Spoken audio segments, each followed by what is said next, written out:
Vous vous réveillez. Pas de bourdonnement, pas de notification qui s'allume sur votre écran, pas de projet. Juste la calme, juste vous.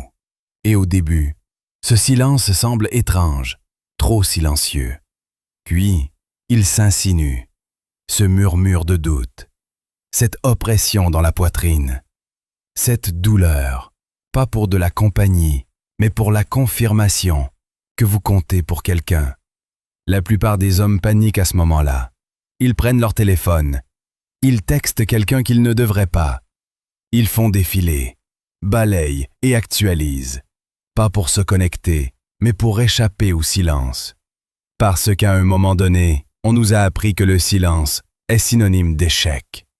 Si aucune femme ne vous texte, si personne ne vous appelle, alors peut-être, vous êtes en retard, indésirable, oublié. Et si le silence n'était pas une punition? Et si c'était une porte d'entrée? Une porte que la plupart des hommes ne franchissent jamais. Voyez-vous, on nous a appris à craindre la solitude, à courir après le bruit, remplir chaque moment de silence de stimulation, de distraction et de performance. Mais personne ne nous a jamais dit ce qui se passe quand on s'arrête, quand on s'appuie sur ce silence, et qu'on affronte ce qui se cache en dessous. Voici la vérité.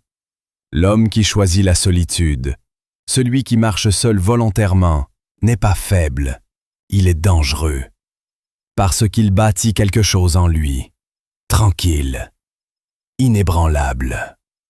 Il ne s'agit pas d'isolement, il s'agit de se réapproprier.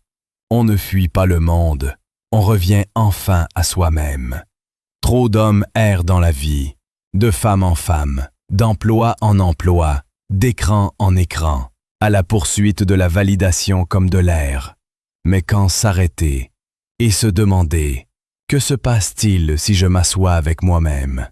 C'est là que la transformation commence. Vos pensées s'aiguisent, votre voix s'approfondit, vos exigences s'élèvent. Et voici le paradoxe. Dès que vous cessez d'avoir besoin de la validation des autres, c'est là qu'ils commencent enfin à vous remarquer. Avant d'aller plus loin, prenez une pause. Écrivez ceci dans les commentaires. Je choisis la solitude pour bâtir ma force. Pas parce que ça sonne bien, mais parce que vous avez fini de vous cacher. Fini les performances, fini les courses. Voici votre ligne de démarcation. 1. La peur du silence. Vous êtes assis dans le noir, et pour une fois, aucun bruit ne vient vous distraire, aucun projet, personne ne vous appelle, juste ton souffle, et quelque chose de plus lourd en dessous. La plupart des hommes, la femme qui a disparu, le travail que vous n'avez jamais poursuivi, les buts que vous avez trahis, tout revient. Et vous ne pouvez plus faire défiler l'écran. Vous ne pouvez pas courir à un rendez-vous ou à une dose de dopamine. Il ne reste que toi et la vérité que tu as éludée pendant des années. Alors, la vraie question. Vas-tu l'affronter ou fuir à nouveau?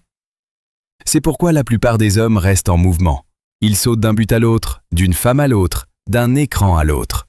Pas pour construire, mais pour fuir. Pas d'elle, pas d'eux, mais d'eux-mêmes.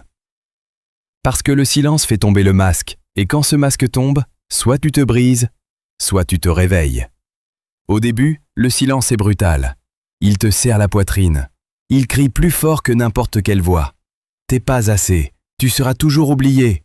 Rien de ce que tu fais n'a d'importance.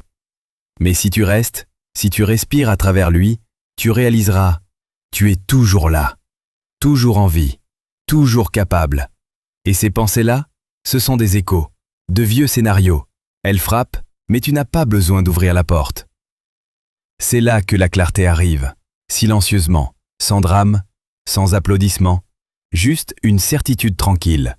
T'es pas ton passé, tu n'es pas tes regrets, tu n'es pas celui qui est parti, t'es celui qui est resté. L'homme qui s'est assis dans le feu et a refusé de broncher. Et ça, c'est rare. C'est ça le pouvoir. C'est le début de la croissance stoïque.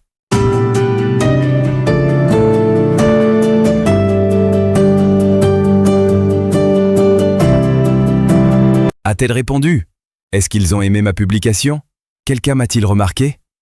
Ça semble inoffensif, mais ça ne l'est pas. C'est du besoin déguisé en lien. La dépendance est silencieuse, mais elle est mortelle. Elle ne se contente pas de façonner vos actions, elle restructure votre identité. La recherche d'approbation vous fait rapetisser. Vous dites oui quand vous avez envie de crier non. Vous riez aux blagues qui ne sont pas drôles. Vous performez, vous vous conformez, vous faites plaisir juste pour éviter le rejet. Vous échangez votre voix contre du réconfort, votre identité contre des applaudissements, votre liberté contre un sentiment d'appartenance. Mais voilà la vérité. L'approbation est une exaltation.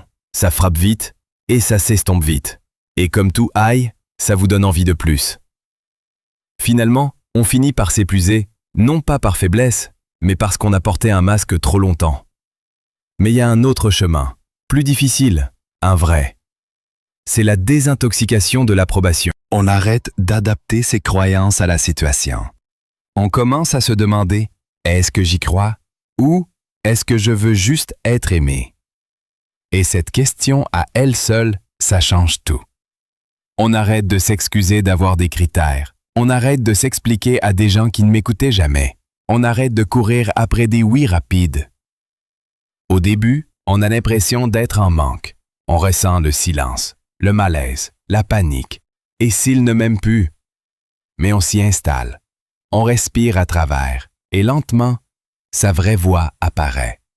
Pas fort, pas parfait, mais solide.